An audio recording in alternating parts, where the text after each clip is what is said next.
What's up, everybody? It's your boy Jax, your favorite comic book artist's favorite comic book artist. And I can't find my little rolly guy thing to do my lines. So I don't know if I'm gonna do my lines right now. However,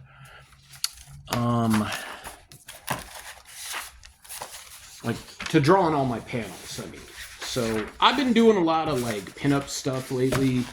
If you follow me on socials, Instagram or whatnot, like you're gonna know that I've been posting a lot of. There it is. Cool. I knew if I talked long enough, I would find it. So my little drafting ruler guy. Now, so I'm gonna ink a couple of these panels here for your viewing pleasure and kind of show you how I do it, like what I'm like walking through and like what this means and so on and so forth. I think one of the things that really excited me about working on this project, one was getting back to doing the art traditionally, like with the Bubba Patrol, other than issue 1 and the pencils for issue 2, like if I bring those panels or those portfolios to a convention one of these days, you'll see. But issue number 1 was the only one that I did traditional artwork. Like I did pencils and inks traditionally. I colored digitally for sure, but other than that, I did everything traditional. The covers for all the books that I drew were all done traditionally as well. And the final page of issue 5 was done traditionally as well. So the inking tools I've been using and getting a little more familiar with and getting a little more savvy with are these Pentel brush pens. And then I've been using the Micron or just Tech pens that I drew those like straight lines for the panel with. I've been using those since like college, maybe even before college.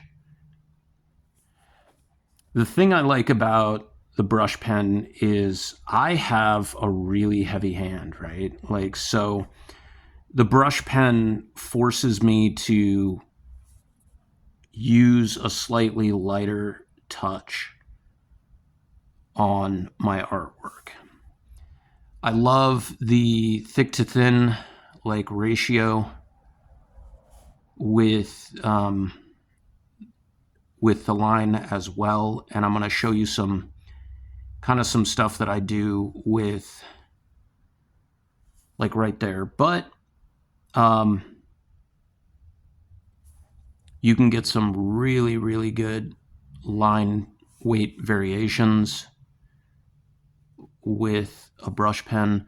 I don't know if it's so much,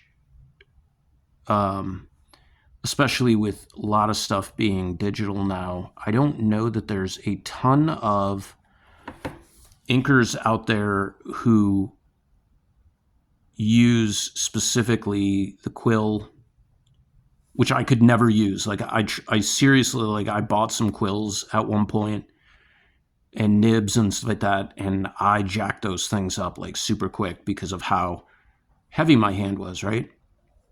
And even like the nice metal ones, they have the split in the middle so that it holds the ink. And I would snap those and twist those and stuff like that. Like they didn't last very long. And I never had a steady enough hand to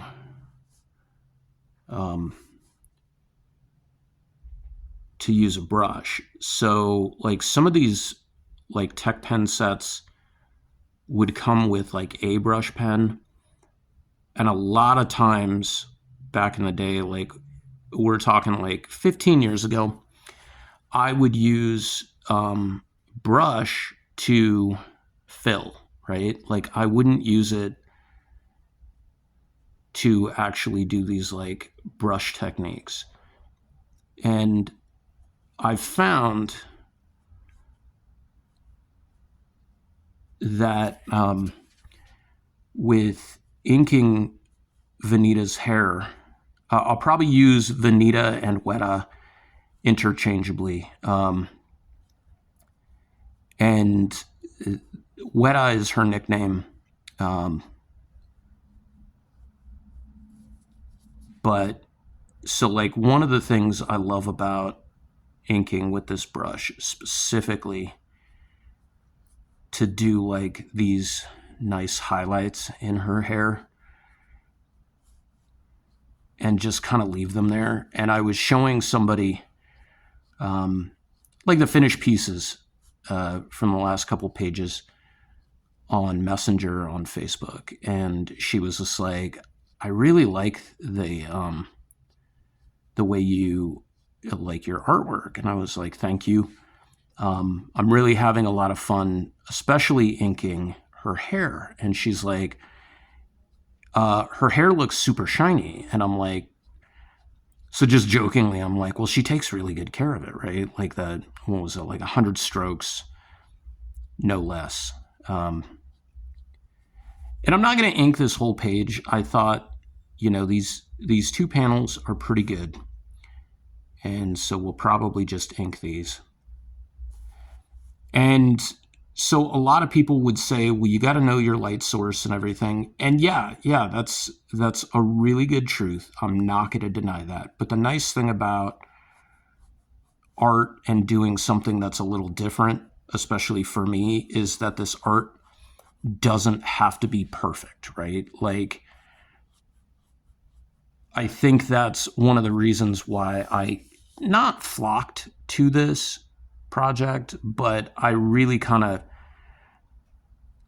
started to look forward to it in the sense that, like, it doesn't have to fit the mold. And previously I would have, and this is why it would have taken so long, either use blue line pages where it's gridded off. It's got the markings for all your panel breaks and everything. But at the same time, it's like, this is a horror comic. So if those panels don't break perfectly, or they're off a little bit, or, like this part, and you see I smudged it a bit, but that's fine. Especially for a horror book, like, that's fine. So if this isn't even the entire way, like even, because normally you'd measure it and you'd put a tick mark on both sides and then you'd draw to it and everything. But because it's a horror book, if things are off a little bit, visually that's going to play into it. Like, that was the really fun thing about doing Fuzzy Face. If you haven't read Fuzzy Face, it's a Texas Chainsaw Massacre meets the Muppets. Like, that's the easiest way to describe it. That came out in 2010. Started it in like 2009, doing the artwork. And the concept is from like 2006, 2007, I believe. And the girl I was dating at the time, Venus of Necro, who wrote the book, when I told her about it, she is a lifelong Muppets fan. And so am I. Like, but at that point, like, I was really concentrating on horror and stuff. And so I drew this picture of Grover for a t-shirt. And I like, I don't know, trying to be like cool and edgy and everything. And the Grover was gutted, and he had no arms, and stuffing was pouring out of him, and it said childhood sucks. Because when you're sub 30, it's okay to be an edgelord, and which is funny because there's actually that kind of inside joke in this book with one of the characters, with Perry. Like, if you saw her character definition, like, it would say, edgelord wannabe kind of thing. But Yeah, so I might need to tighten that page a little bit.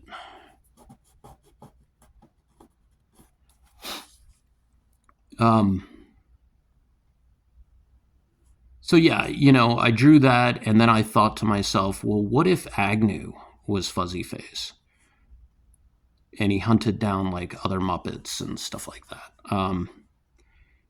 And when I told Venus this, I guess I can say her actual name, like, because she had said she wanted to, save her name for, writing the great American novel, like, not unlike Stan Lee. But it's been years now, and not that I don't think she could write the great American novel, but she has done some pretty amazing stuff with her life that, makes me feel like some of my accomplishments are pretty, mediocre. But so she was just like, I'm gonna write this story, and I was just like, all right, we'll take a crack at it. And she downloaded the script to Texas Chainsaw Massacre so that she could get an idea of like what the pacing was, because I think we had watched it once or twice. But I mean, that wasn't like her baby. Like, I could almost tell you everything that happens as it happens in Texas Chainsaw Massacre, because that, for the longest time, actually, even up until yesterday, I would have probably told you is my favorite movie. But I started thinking about it, and I'm like, well, like, as much as I love TCM, like, there are some truly great movies out there. And Texas Chainsaw Massacre, while a great movie, I wouldn't say is a masterpiece because it was made to be a masterpiece. I would say it's a masterpiece in spite of itself, because they were working with a really crazy budget, and they made the movie super profitable and everything, right?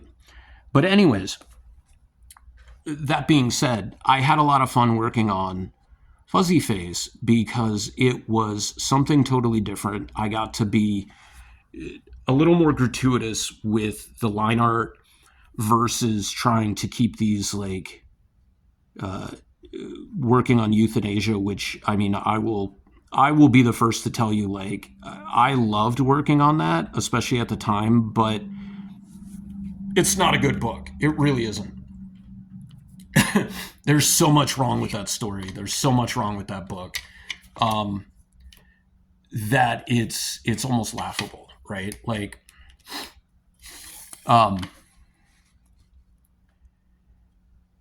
just, character wise, story wise, dialogue wise, like, I hadn't really found my muse for writing at that point and creating characters. Like, the idea for the characters was solid, but it wasn't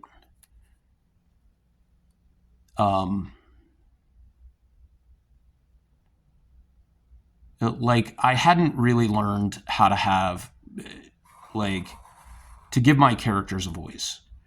And I think that's a super important piece of writing, tutorial, if I may, is your characters need to have a voice. They need to have motivation. If your characters don't have a voice and they don't have motivation, then there's no development of your characters. Your characters can be designed extremely well. They can look really cool, but if they're boring and they fall flat and they all kind of talk the same and they all kind of act the same and they react the same to things, like what are you even doing, right? So the bonus with Fuzzy Face was being able to kind of let go with the artwork. Everything didn't have to be so tight and polished. And I even left, with the exception of like the first 2 or 3 pages, because I didn't think about it until after then, so it wasn't really feasible for me to go back and make that correction, was I left all the pencil lines in place, right? So with this book, it's not really going to be any different. I'm going to leave the pencil lines in place. There's a couple that I will touch up and erase, that, like, if there's a line straight through somebody's face, like, I may erase the through line on her face as well. But for the most part, like if you're seeing this shading on the jacket or on the hoodie, like you're getting that in the book. Like you're not going to not see that, like, because it's horror, right? Like, so you need that element of grittiness and stuff. Like, I think people try to make movies a little too polished nowadays. Like, they try to make them look a little too nice, and then you get those like blockbuster superhero movies that, um, like, if they don't finish, like, they don't do the animation really well, they'll like throw it into like a dark environment, and so you can't see anything. So it looks kind of crappy. Like it looks under rendered. It looks it doesn't look quality. But if you're making a horror movie and everything is like super clear as day and you're filming during the daytime and everything, like, then your message has got to be different, right? And there is some daytime stuff in this book, in Welcome to Pleasant Falls, because I mean, it's, you get this idea of, oh well, it's called Pleasant Falls, like, you know, kind of like Silent Hill, only not. Like, I think that's like the beginning and the end of that comparison. I think I was just coming up with something that was going to be kind of, you know, I needed the name of a suburb that sounded kind of tranquil and, you know, hit a lot of, you know, the ideas and secrets, and like you're like, okay, cool. So I went with Pleasant Falls as the setting. And it is within the anti-hero verse as well, because she's actually, Vanita is from Apex City. Like, that's where they moved from. Pleasant Falls is like, I don't know, like 100 miles outside of Apex City. And it's basically like the beginning of her senior year, or halfway through her senior year, or into her senior year. It's into her senior year. Her dad, who's a defense contractor, gets a job. And it's a really lucrative job. So he's a single parent. He wants what's best for his daughter. He wants her to stop hanging out with who he feels is like a bad element. And so he moves her down to Pleasant Falls, or moves her up to Pleasant Falls, I should say. And she is the only brown girl, the only person of color in the entire town. And it's going to be even more so because, like, there's some like backstory and stuff like that that's ever evolving, and it does play into like her motivations, but it also does play into everything else. So dad gets a lucrative contract, can afford to move out of Apex City, moves his daughter 100 miles away from her friends. She's going to be, you know, in this new town all by herself because dad has to go like overseas, right? And in order to, you know, do so, like, she's old enough basically to stay by herself. You know, I don't know about 17-year-olds now, but like I remember when I was 17, like, yeah, I did a lot of stupid shit. But if you left me alone and I had the resources that I needed, you know, like money wise and stuff like that, yeah, I could have survived, right? Like, I know how to make breakfast. I was able to get to school. Like, I wasn't incapable of doing things. So she's stuck in this town that she doesn't want to be in. She didn't choose to be here. She's the only brown girl in Pleasant Falls. I almost want to say like she's the only brown girl in Welcome to Pleasant Falls. I mean, yeah, she is, but the book is called Welcome to Pleasant Falls. The town is called Pleasant Falls. So,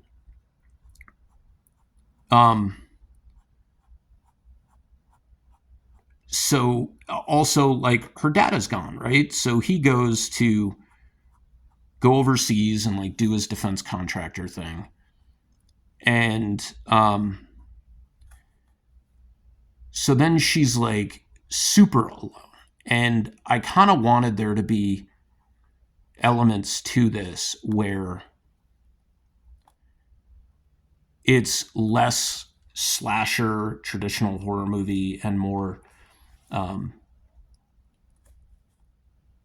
like, what are some things that are just truly horrific? And for some people, it's the isolation, right? It's quiet. It's being stuck with all your thoughts and everything. Like that's something.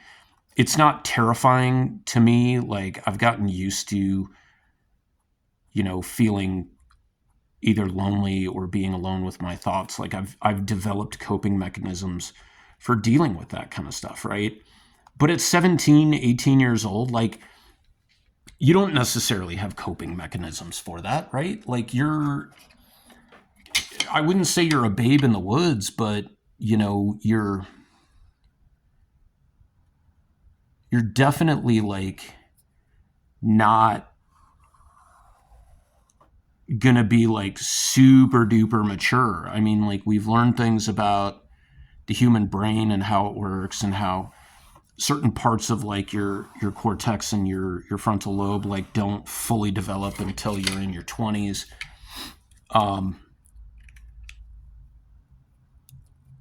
So it's isolation on isolation on isolation, which could definitely be terrifying. She's away from her friends. She doesn't even have her dad, who, she may or may not be close with. That's kind of inconsequential because, well, he's not there anyways, right? So, but I felt like this was a story that I really wanted to tell. And it's funny because if you're from Tucson, you've probably been to a number of the comic book stores in town. And I used to get my subs from the shop right down the street from where I live. I don't get them there anymore. I get my books from Space Monkey, of course. But there's a shop right around the corner from where I work or where I live called Heroes and Villains. It's been there for over 20 years now. I think they opened in 2003. Anyways, so I was getting my subs there for a minute. And one time when I went in, I was picking up, was it called Devil Chicken? And I was talking to Malcolm, who was a manager there. And we were just kind of like goofing around a little bit. This was literally a 5-minute conversation, and it turned into what Pleasant Falls is now. In terms of, he saw what I was buying, and I was just like, yeah, I was thinking, this is going to be a hot book. And he goes, kids like chicken. And I was like, what? And he just started laughing. And I'm like, oh no, just, whatever. And he goes, I always thought like if there was a horror story, like it would be about McDonald's. And so we just started like off the cuff riffing about what that would look like, right? And coming up with roles for all of the McDonald's Land characters. All while I'm in line and getting ready to check out or checking out. And so I'm like, this is a great idea. So I came home because I think it was end of work day. And I come home and I just immediately sit down and start like fleshing out this idea. And it was like the parody of McDonald's. And then start writing up all these character bios and everything. And it goes from being this like dark comedy to being more of just a straight up horror movie. I love horror. And there were a lot of tropes in horror that you see. And so that's kind of where this came from for me, right? The final girl, the idea of, what a horror movie survivor looks like, and the methodology behind like why this horror movie is happening. And that's actually like another kind of like anthology that I want to do with like 3 stories that I've proposed to a couple of people. I don't know if they're gonna want to contribute to it or not, but like I'll draw one and I'll write all 3 of them.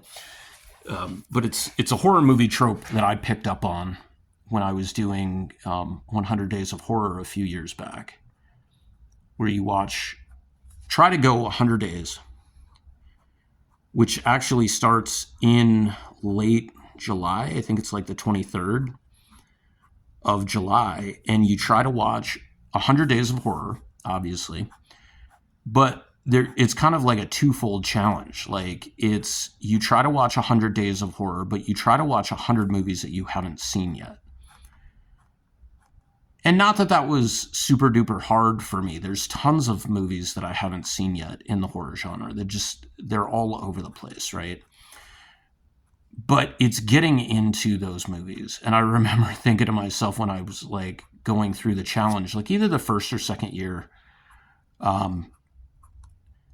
and I was, picking up on, like I'd always picked up on the tropes and like the inside meta jokes and stuff like that. But there's some tropes that are like super true that like nobody ever talks about.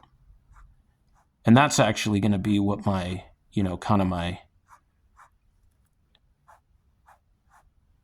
what that anthology is about. So, but I just remember I was in therapy at the time. I've since graduated, or I like to think I've graduated, because I stopped going to therapy in, I think it was July of last year. Although you never know with the way the world is, like if I might need to start going back, because it's fucked up out there.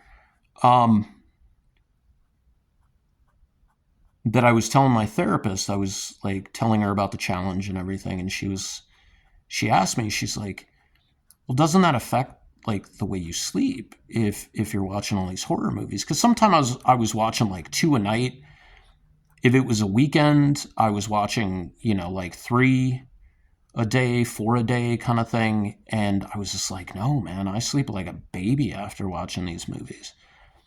And there's this weird like thought process in society that if you watch horror movies, 1, there's something wrong with you. 2, if you watch horror movies and you don't feel affected by them, or like it kind of puts you at peace or whatever, then that's some sort of like you're a psychopath, or there's like a sociopath tendencies or something like that, which is like so far from the truth. We could break down like psychology and like numbers and stuff like that any day of the week. Like a lot of people who act in horror movies or, work in horror movies, effects, stunts, writing, directing kind of stuff, with some exceptions, are really well balanced human beings. And there's actually a correlation that there was, whenever there was the release of a like really violent movies. So like one of those like action-packed Schwarzenegger movies where, stuff blows up every 5 seconds, or a super violent horror movie. Wherever that movie was playing, if you believe like all the, the armchair psychologists, you would think, oh, well, there's gonna be an uptick in violence and crime. And there's not. There is actually the correlation and potentially causation in the fact that when there are these movies that are super violent or whatever, you tend to see a decrease in violent crime in the areas close to the theater, or where they're being shown, or with what's going on next to it. It's kind of like video games. Like, man, horror movies, video games, and music, like, don't make people violent. Like, people make people violent, right? You give people the tools to do something and they can do it, and you give people the lack of understanding and the lack of coping mechanisms and skills and stuff like that, and they will flail through life. But if you give people like the ability to problem solve, and you give people things that make them happy and entertain them and stuff like that, like, they don't have a reason to like rebel. They don't have a reason to like fly off the handle and become horrible human beings, right? Like, that's all different stuff. But so like I decided to invest in some of these tropes and some of these thought processes with the horror movie, idea, and create myself a new, that's not a big enough nib or point, and create like a new final girl, because Venita is not just Chicana or Latina, she's also a Chola. I felt like, why not lean into that, right? Like, I wanted to have some representation. I myself am Latino. If I'll probably mention that 1,000 times on this channel. And so it's important for me to see a character that's a little more representative, a little more streetwise, instead of all these just typical horror movie characters where you're just like, I don't really care about them, right? Like, they're kind of boring. They're kind of milquetoast. Or vanilla. Vanilla is a great term. But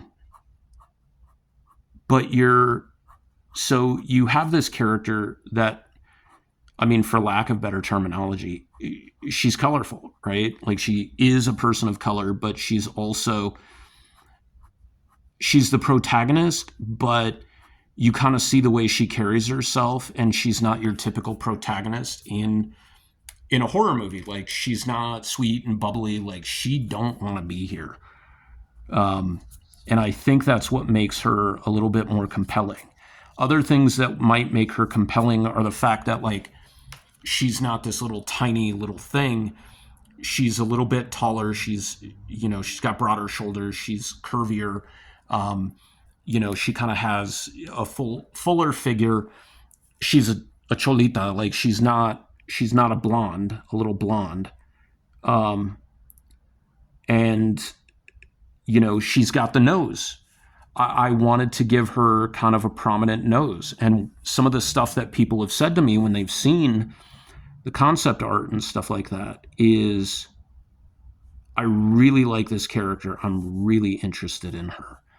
And I think a lot of it has to do with, like, she's not your average final girl. Like, she definitely comes across as like a survivor, and she's different. And some of the people who've read the story within the story, the one shot, are looking forward to the release of the book. And so to do so, I'm going to put this out, put the first 27 or 28 pages out as a single issue. I want to put this out as one and done with a director's cut, of course, but it's got to be, I got to have something in time for like convention season, whether it's ready for Phoenix, I don't know. Whether I even get to go to Phoenix, I don't know, but it'll be ready for Tucson for sure, the first issue. And then hopefully by the next year, the graphic novel, like the full 100+ page graphic novel, will be ready, because my goal with this is 1 to 2 pages penciled and or inked every single week. And so you can kind of see the progress here, that especially because it doesn't have to be super neat and clean, I can be as gritty and dirty as I want, that it's going to be, I'm going to be able to do this. So yeah, this is kind of my walk down a little bit of the inking process for Pleasant Falls and our main character, Vanita, aka Guera. And there might be like, I'm planning a 1-issue prequel, like it'll be the size of a single issue. So for individuals out there, I've met some people and I've known some people who are like, I don't buy single issues anymore. I only buy graphic novels or the trades and stuff like that. And I'm like, okay, well, there's going to be some stuff you're missing out on, because, the Bubba Patrol is not going to be released as a trade for a while, because I've still got a lot of stock left. And I'm not going to just produce, a trade paperback, for 30 or 40 people who just want the trade paperback kind of thing. So it's just kind of a reminder to people who want to support indie creators, right? Like, you have to support them at their level. You can't support them at your level.